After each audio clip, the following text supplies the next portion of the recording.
Hello everyone. आप सब कैसे हैं? मैं उम्मीद करता हूं कि बहुत अच्छे होंगे और अपनी पढ़ाई को बहुत अच्छे से कर रहे होंगे। मैं आकाश कुमार बढ़ाना आईसीटी वर्चुअल क्लासरूम में आपका बहुत बहुत स्वागत करता हूं मेरे प्यारे बच्चों। जैसा आपको पता है हमारी 10th क्लास है और 10th क्लास में हम लोग देख रहे हैं आपका इकोनॉमिक्स। और आप लोग इकोनॉमिक्स में आज हम लोग आपका चैप्टर को अंतिम रूप हम लोग कर दिए थे। हम लोग खाली उसके नोट्स प्रिपेयर कर रहे थे कि कुछ कुछ ऐसी चीजें थी जो आपको टू द पॉइंट आपको लिखने की आवश्यकता थी, उन सारे प्रश्नों को लिख रहे हैं। ये लिखने के बाद जो आपका नोट्स आपका जैसे ही कंप्लीट होगा, फिर इसके बाद हम लोग चलेंगे सीधा आपके प्रश्न उत्तर की तरफ। क्लियर है बच्चों? अगर किसी बच्चे को आपका कोई भी डाउट हो, कोई चीज आपको समझ नहीं आई हो बच्चों, तो आप लोग लाइव जुड़कर चैट के माध्यम से आप अपनी क्वेरी को, आप अपने प्रश्न को, अपने डाउट को मुझसे पूछ सकते हैं। कोई भी स्कूल का कोई भी बच्चा, अगर कोई आपका डाउट है, कोई आपको क्वेरी है तो। नहीं तो बच्चों हम चलते हैं सीधा आपका डिजिटल बोर्ड की तरफ। ध्यान दीजिए, कल हम लोगों ने देखा था कि अल्प बेरोजगारी क्या है। तो कल सबसे पहले हमने अल्प आपका बेरोजगारी के विषय में पढ़ा, इसको जाना और इसके बहुत सारी चीजों को हमने इस लेक्चर के माध्यम से जानने का प्रयास किया कि ये अल्प बेरोजगारी क्या है। इसको हम लोग आपका समझ रहे थे। ठीक है, तो मैं उम्मीद करूंगा कि मेरे प्यारे बच्चों ने अल्प बेरोजगारी को घर पर जाकर बहुत अच्छे से आपका स्टडी किया होगा और कैसे हम इसको परिच्छन या आपका छिपी हुई बेरोजगारी भी कहते हैं, ये आपको ध्यान रखना है। और मैं कहता हूं कि आप लोग एग्जाम पॉइंट ऑफ व्यू से इसको वेरी वेरी इंपॉर्टेंट कर लीजिए।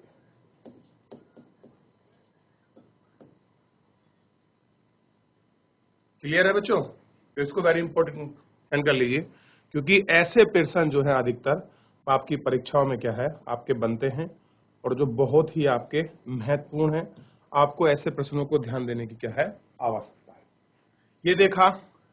फिर हम लोग कल और इसमें बहुत सारी चीजों को आपका पढ़ रहे थे। उत्पादन में आपका तृतीय क्षेत्र का जो महत्व है, उस महत्व को हम लोग आपका देख रहे थे और उस महत्व को जानने का आपका प्रयास भी कर रहे थे। तो इन सब चीजों को हमने पढ़ा, इन सब चीजों को हमने देखा और एक एक करके हमने इसमें सारे चीजों को बहुत गौर से पढ़ा था। क्लियर है?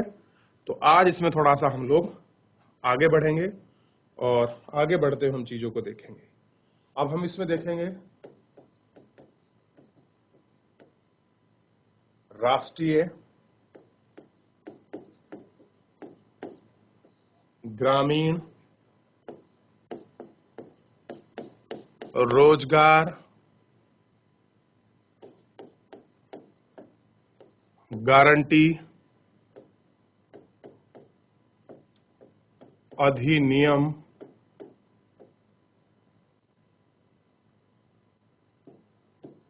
2005। इसको हम लोग पढ़ेंगे और इसको हम लोग देखेंगे कि राष्ट्रीय ग्रामीण रोजगार गारंटी अधिनियम, यानी कि सिंपल सी भाषा में आपका मनरेगा जो हम लोग पढ़ रहे थे, उसके विषय में ही हम लोग आपका इस आपके चैप्टर में एक एक करके सारे को हम लोग अच्छे से बात करेंगे। देखिए, मनरेगा आपके मनरेगा के कुछ महत्वपूर्ण पॉइंट मैंने आपको समझाए थे कि भारत सरकार ने मनरेगा का चलन क्यों शुरू किया, क्या कारण था कि आपका मनरेगा आपकी प्रारंभ हुई। इन सबको हम लोग इस लेक्चर के माध्यम से ही एक एक करके आपका जानने का प्रयास करेंगे। सबसे पहले देखिए क्या पॉइंट रखा गया था, 100 दिन के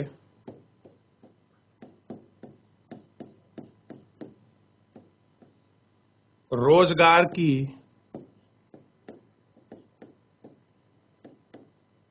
सरकार की ओर से गारंटी। ठीक है, दूसरा देख लीजिए,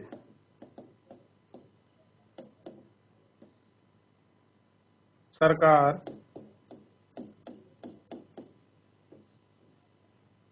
रोजगार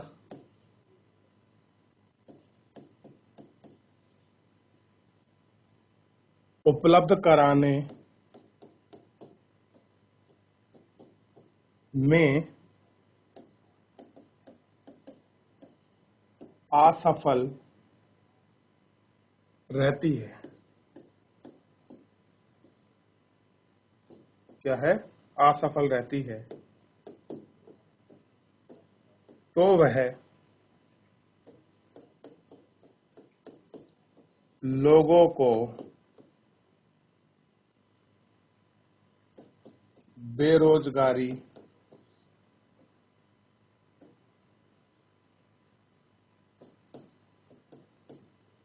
बेरोजगारी भत्ता प्रदान करेगी। क्या करेगी? आपका बेरोजगारी भत्ता प्रदान करेगी। इसको लिखिए, फिर आगे पॉइंट बढ़ेंगे।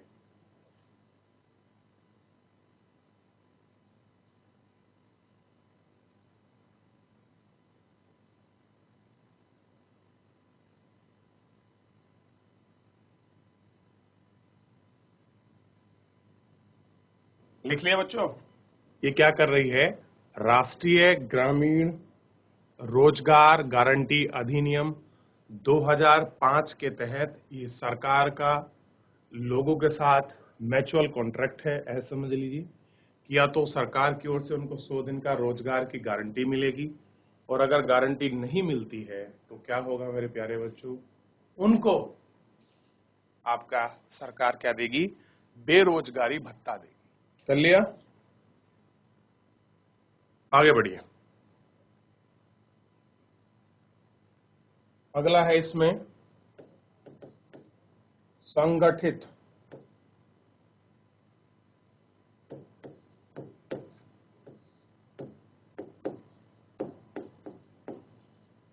क्षेत्रक। क्या है? संगठित क्षेत्रक। आइए इसके विषय में थोड़ा देख लेते हैं।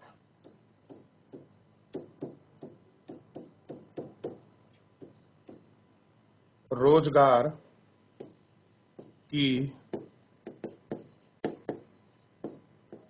अवधि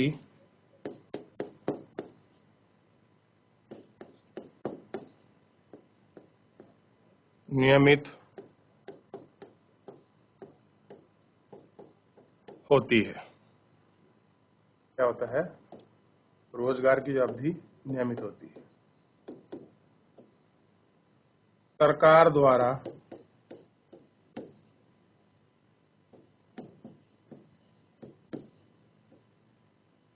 पंजीकृत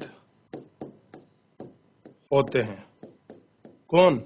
जो आपके संगठित क्षेत्र होते हैं, ऑर्गेनाइज जो सेंटर होते हैं। क्लियर हो गए? अगर देखिए,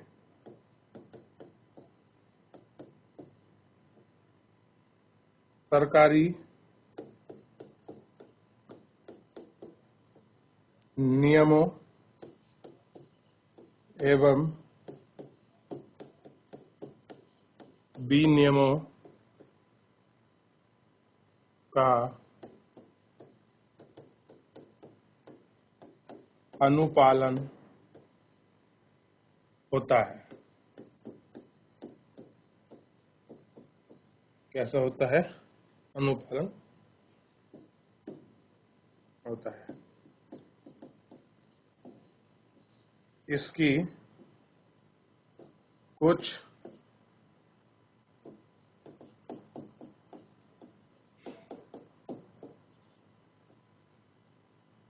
औपचारिक प्रक्रियाएं एवं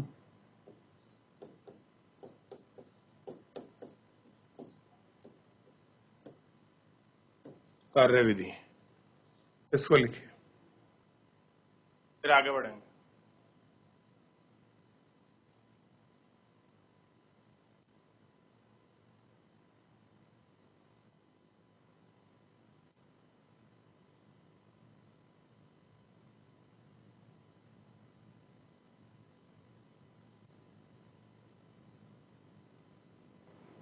लिख लिया बच्चों? तो लिखिए, फिर इसके बाद असंगठित क्षेत्र हैं उनको लिखिए।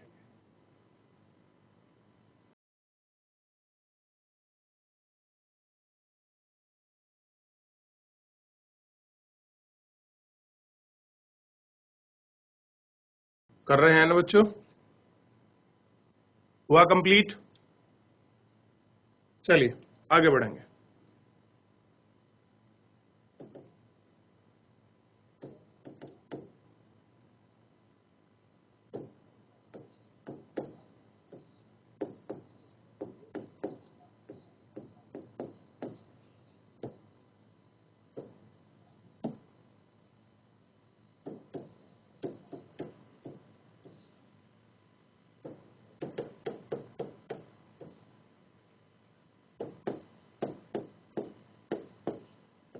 छोटी और बिखरी इकाइयां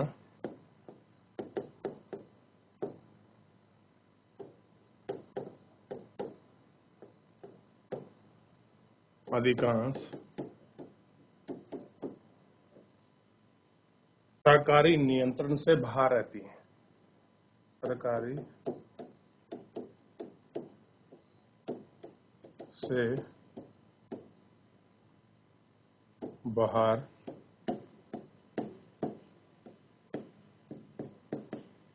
रहती है।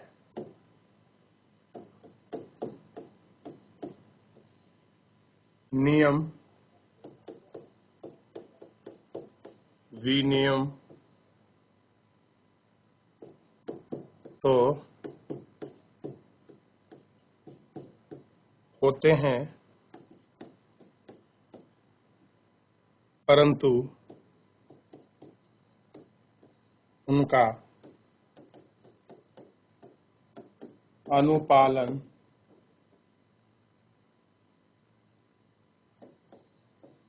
नहीं होता है। नहीं होता है। तीसरा है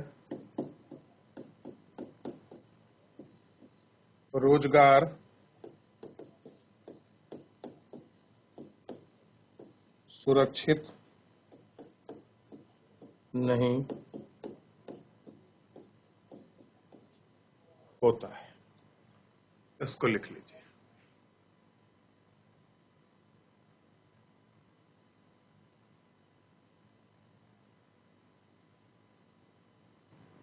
लिखिए, फिर आगे बढ़ेंगे।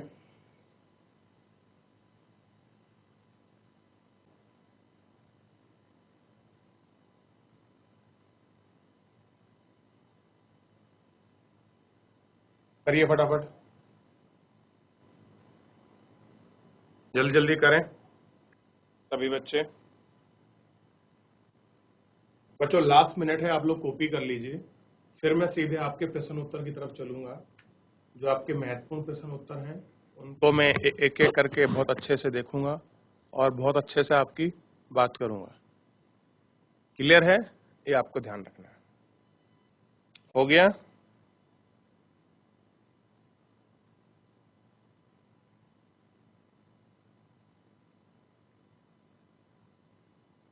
चलिए आगे चलिए। तो हमको ध्यान रखना है बच्चों। देखिए, जो हमने सारे अपने प्रश्न पढ़े हैं इसको पूरा अच्छे से देख चुके हैं। आज हमको बात करना है यहाँ से प्रश्न उत्तर का। और इसमें हम भरेंगे सबसे पहला जो हमारा आपका अपना कोष्ठक है उसको हम लोग आपका देखते चलेंगे। जैसे इसमें है, ध्यान दे सभी बच्चे, यही ऑप्शन खुला हुआ है ना आपके यहाँ भी? ठीक है, आप ध्यान रखिएगा इन सभी को। ठीक है, ध्यान दीजिए जब हम अपनी क्लास कंटिन्यू करेंगे। समझिए थोड़ा सा इसको। इस सेवा क्षेत्र में रोजगार में उत्पादन के समान अनुपात में वृद्धि कह रहा है। सेवा क्षेत्र में रोजगार में उत्पादन के समान अनुपात में वृद्धि हुई है ऑब्लिक नहीं हुई है। अब ये बताना है, कह रहे कि जो वृद्धि हुई है कि नहीं हुई है, आपको ये बताना है। तो मैं कहता हूं कि सेवा क्षेत्र में रोजगार में उत्पादन का जो समान अनुपात में वृद्धि है वो आपकी नहीं हुई है। क्या है? नहीं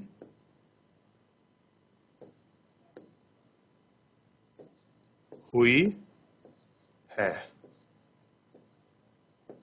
ये आपको ध्यान रखना है। ठीक है, दूसरा देखिए, डॉट डॉट डॉट क्षेत्रक के श्रमिक वस्तुओं का उत्पादन नहीं करते हैं। ये कह रहे हैं कि कौन सा ऐसा क्षेत्र है जो आपका क्या नहीं करता, वस्तु का उत्पादन नहीं करता है। तो बताइए कौन नहीं करता है बच्चों, आपको ध्यान देना है। तो इसका हो जाएगा कृषि। मैं फील करता चल रहा हूं सारे हाथों हाथ। क्लियर है? थोड़ा सा इस लाइन को छोटा कर लेते हैं। ठीक है, चलिए आगे बढ़िए। डॉट डॉट डॉट क्षेत्र के अधिकांश श्रमिकों को रोजगार सुरक्षा प्राप्त होती है। कह रहे कि संगठित ऑब्लिक असंगठित कौन से ऐसे क्षेत्र के लोग हैं जिनको रोजगार की चीजें प्राप्त होती हैं। तो मेरे हिसाब से जो इसका आंसर होगा वो बनेगा जो आपके संगठित क्षेत्र के लोग हैं। अभी हम देखे थे संगठित क्षेत्र के लोगों को कितना बेनिफिट था, कितनी क्या चीजें।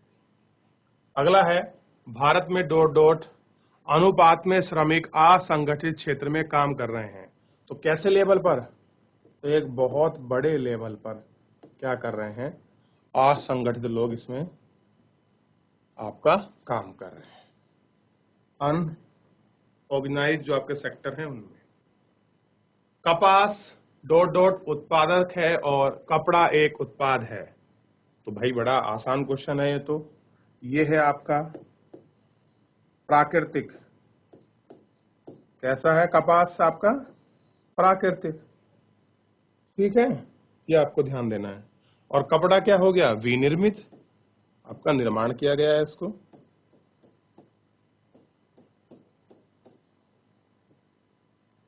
खत्म। प्राथमिक द्वितीय और तृतीय क्षेत्रों की गतिविधियां हैं, कैसी हैं बताइए?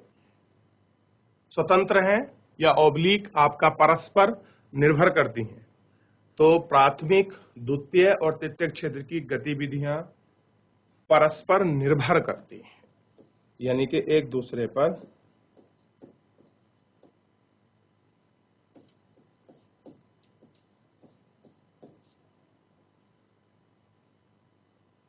निर्भर करती हैं। ये आपको ध्यान रखना है। आप पहले इनको कॉपी करिए।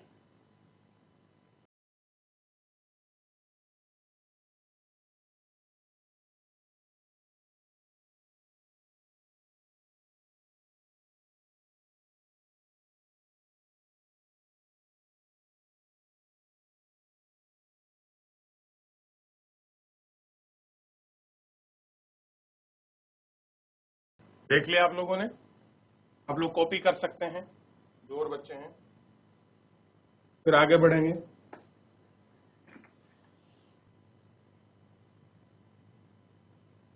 करिए इसको जल्दी से। आप इसको कॉपी करिए, आप इसको कट करके भी लिख सकते हैं, आप जो भी लिखना चाहें। मैंने आपको दिखा दिया कुछ इस प्रकार से होना था। तो जो भी प्रश्न महत्वपूर्ण थे मैं अपनी तरफ से पूरी जिम्मेदारी के साथ आपको करा रहा हूं। आप उसको लिखते चलिए, आप उनको अच्छे से करते चलिएगा, बस बात खत्म।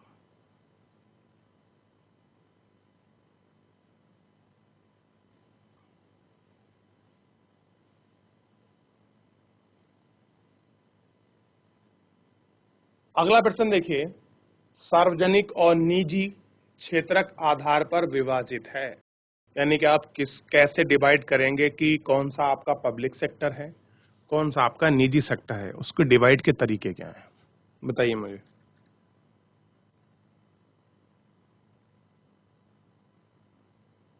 देखिए, तो इसका तरीका है बहुत उद्यमी के स्वामित्व के आधार पर। तो गैस का आंसर हो जाएगा ये वाला था, ध्यान रखिए। आप इसको देख सकते हैं।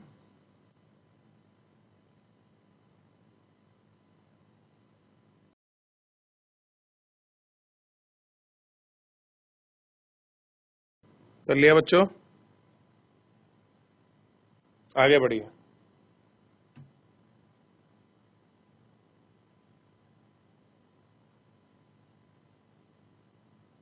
ये देखिए, अब इसको बताइए आपका आंसर ये था। इसको बताइए, एक वस्तु का अधिकांश, क्या कह रहे हैं, एक वस्तु का अधिकांश प्राकृतिक उत्पादन प्रक्रिया से उत्पादन डॉट डॉट क्षेत्र की गतिविधि है। ये बड़ा आसान क्वेश्चन है। जब प्राकृतिक उत्पादन तो आपका प्राथमिक हो जाएगा, इसको देख लीजिए कैसा हो जाएगा, आपका प्राथमिक हो जाएगा। लिख लीजिए इसको, ये आपको ध्यान देना है, ठीक है।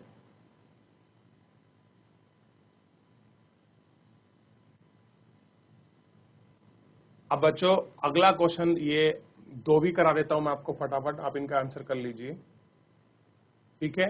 इसका प्राथमिक हो गया था, किसी वर्ष में उत्पादित डॉट डॉट, तो इसमें होगा अंतिम वस्तु और अंतिम आपको सेवाओं के मूल्य को ही हम सकल घरेलू उत्पाद कहते हैं।